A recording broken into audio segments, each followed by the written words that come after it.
living in Deontay Wilder's mind, totally 100% rent-free. I want you to. I want you to. If I want him to tap dance, I could probably make him the game to do that. My name is Depreciating. You're a dog. He's very rattled, very nervous. You know what I'm talking about, man. He don't want to fight. He wants to be out of here. He's flapping. His ass is flapping. You cannot get in my head. The mind games are mine. I am the master of the mind. And he's getting knocked out. All 212 pounds of him.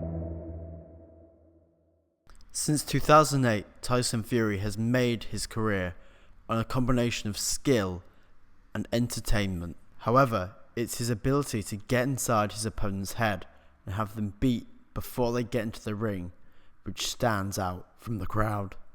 In this video, I'm going to break down how Tyson is able to bend and manipulate his opponent's reality to his every need and want, and how he has now made himself a household name. The first thing you have to look at when understanding Tyson Fury's mind games is to look at his unique understanding of the psychology of the fight build-up and promotion. See, most fighters believe that it's what they do to their opponent during the fight promotion and press conferences that will allow them to access their opponent's psyche. However, Tyson Fury realizes that this is actually an event for the media and that he can use the media via attention grabbing to constantly be around his opponent and in their head. He does this in two ways. Firstly, he always acts out at the press conference, and he always makes sure he does it in different ways. The two most famous examples of this are the Wladimir Klitschko fight and the Dereck Chisora fight. Former ABA champion, British, Commonwealth, European. Now he goes for the world and he goes for the very best. Here he is, Batman, Tyson Fury.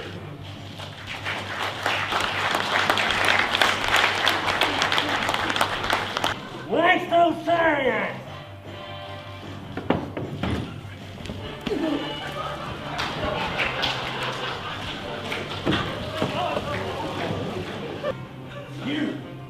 You, and you. Next! This was a fool, just like you are. Look at him. That's how you'll be looking when you face me, 24th of October. You look up off your back, like that. You old idiot, you old fool. Basically, let me tell you straight how it is. I've had enough of this shit. My one seems to be fucked up. Listen, I'm Tyson Fury, I'm the best heavyweight on the planet. This idiot's getting knocked spark out, and I'm sick to death of this. This motherfucker is going to sleep.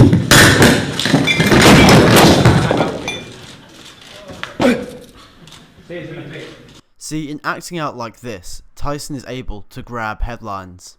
It's short, punchy, and grabs your attention. And it also means that the entire press conference is essentially negated. No one's going to care or report on the small insults that were made. Instead, they're going to focus on the big thing that's stuck in their mind, which is Tyson acting out. Now imagine how this feels for an opponent. You spend weeks and weeks training, practicing your insults and your press conference, to then receive nothing back for it.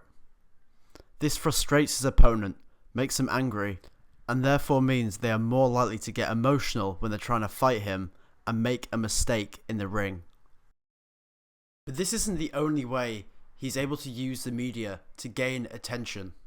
See, what Tyson understands is the media want a story arc to sell to their audience. Something that's catchy and attractive and will keep their readers engaged. In his last two big fights against Deontay Wilder and Wladimir Klitschko, Tyson was able to switch the media narrative to be about him. The two perfect examples of this is Tyson when he's talking to Wladimir Klitschko about their time in the sauna together. Now I know how that sounds, but just watch the clip. Well, tell me. I'm at his training camp. We're in the sauna. About 10 guys in the sauna, and it came down to me and Vlad in the sauna. Do you remember this, Vladimir, at all? No? I mean, I remember the sauna, and I remember the sparring partners. In the Stangleworth Hotel. Yeah. It was all in the sauna, a few guys in there. Yeah. Everyone starts popping off around us. And it gets down to him, and I'm over the other side. And I'm thinking, I've only had 12, 13 fights. But still in my mind, I was mentally in a competition with him. in the mind. Was it a competition? Right, he can say what he wants, he can deny it, whatever, yeah? But I was Honestly, prepared. don't know what you're talking about. I was prepared to die in that sauna before I'd got out. I stayed in for like 40 minutes. I believe, I don't know, I mean, I don't remember exactly that moment, but I believe in Steinit and sauna, people are walking in naked. So... Who got out first?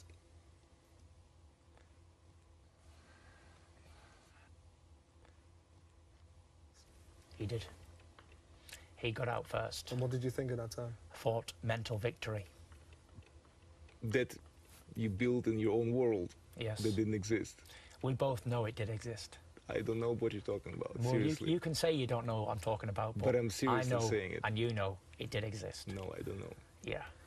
First of all, this story is brilliant because it allows the media to speculate.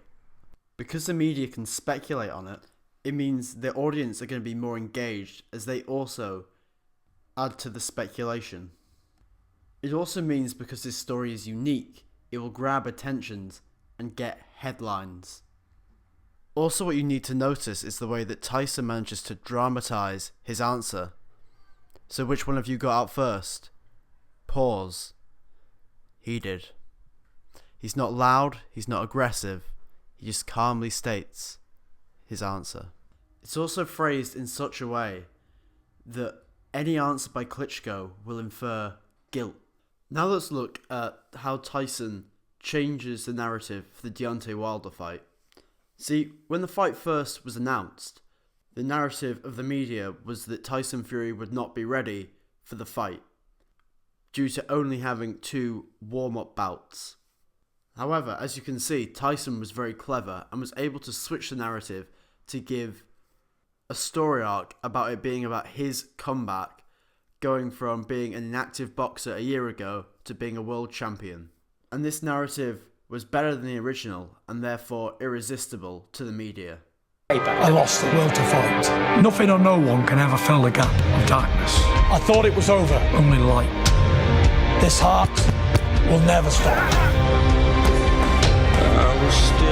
Now I'm running and running and running on that road to my destiny. The problems are behind me. Now I'm moving forwards again. To become world champion, I can see the glory.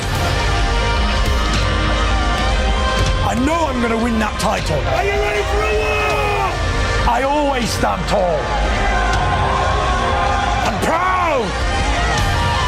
And that bum, Deontay Wilder, is just a milestone on that journey. Knocking you out, Paul. This journey, it ain't over yet. See, the comeback story arc is already a well-established narrative.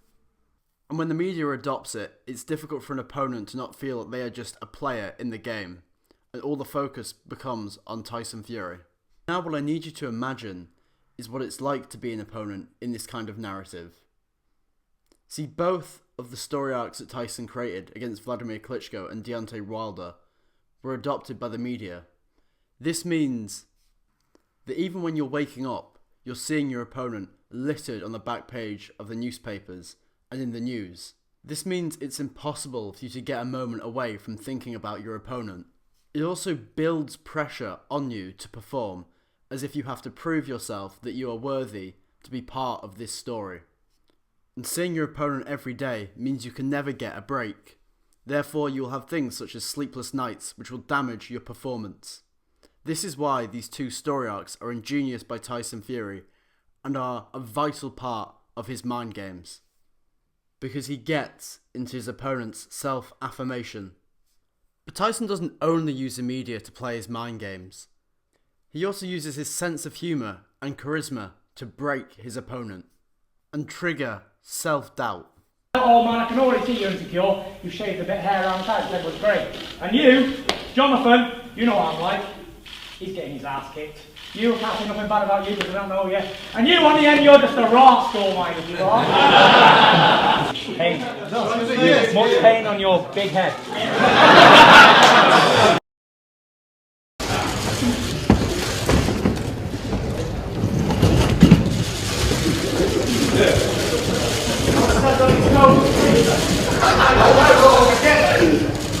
It's going off, innit? Get me snaps while I can with Mr. Bond.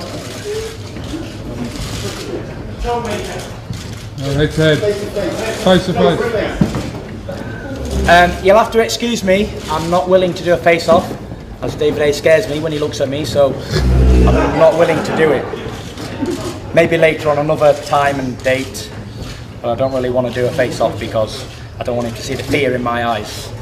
That's why I've got my sunglasses on. Humour is not something you often find in boxing promotion, but this is why it is such an effective tool for Tyson Fury to use against his opponents. For starters, the self-depreciating aspect of Tyson Fury's humour makes him more likeable. This means the audience is more likely to be on his side and creates a negative atmosphere for his opponent. It's also a masterful way of taking frame. This is because his opponent does not know how to react. They feel as though laughing at Tyson's jokes would put Tyson in control. This means his opponent feels the pressure when promoting the fight to also be funny or to take the fight too seriously. This makes them unattractive to an audience. Simultaneously, this can also subconsciously divide camps, as if a member of your camp laughs at one of Tyson's jokes, you might feel that they like him more, as laughter is a way of showing affection towards someone else.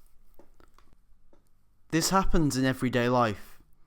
Think, for example, of a moment where you've been in a room and everyone's laughed at a joke that you just simply haven't got. This manages to throw his opponent off the pace and makes their insults less punchy, and leads to feelings of isolation. And this leads nicely into Tyson's final mind game, and it's simply his mindset, meaning his broad indifference and his self-amusement. His self-amusement means that he literally does not care about the rules, and if he finds something funny, he will do it. Because he doesn't stick to the rules, it makes him impossible to predict. And ultimately, this is what creates the alpha and beta dynamic. Tyson is the causation, and his opponents can only react to what he does. And without this mindset, none of the aforementioned tactics would work. So to finish off, this is a brief summary of Tyson's mind games. If you've enjoyed this video and you'd like to see more breakdowns of mind games, then let me know by leaving a comment. If you have enjoyed this, then please like and subscribe, as it really helps the channel out. And I'll also leave a link to a book which is great for perfecting your mindset in anything, whether that's academics or sports. It'll also be an affiliate link which will really help the channel out. Also, let me know whether you'd rather me just break down entire clips or do breakdowns more in this kind of style. So please like and subscribe, and I will see you next week.